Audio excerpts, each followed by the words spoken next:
So Trudy, I know we've had some conversations before and talked a little bit about just the journey that you went through, and share with us just a little bit about your story. At the age of 13, I was raped.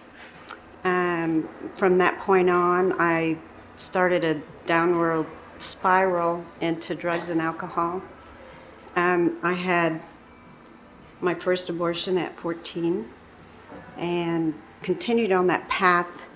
I had another abortion at 18, and I did get married at 21, and things kind of settled down a little bit, but I was always depressed, loneliness that I can't even put into words. Sure. My husband came home and told me that he had fallen out of love with me and that our marriage was dead. I found out that he was having an affair with my best friend. About 2 months before that, God had put two women in my life. They were the two women that held me and prayed with me, stood by me when even my parents for a while seemed like they had abandoned me.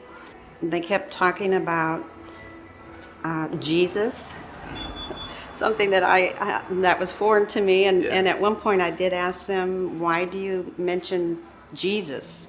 So you didn't grow up in a church or anything like that? It was just something I think that I never held on to or didn't have any desire to know about.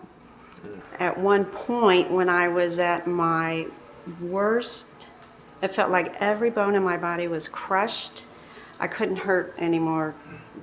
Emotionally, spiritually. I called one of my friends, and she asked me if I wanted to pray and accept Christ, and I did. Wow. And it got better from that point on. I can't say it was easy, and it was a long, long haul, just praying.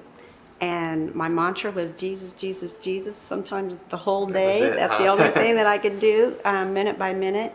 At one point in my life, I was on 6 prescription drugs for depression and anxiety.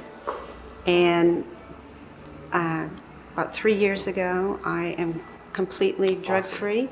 Up until those ladies came into my life, I had no good influences.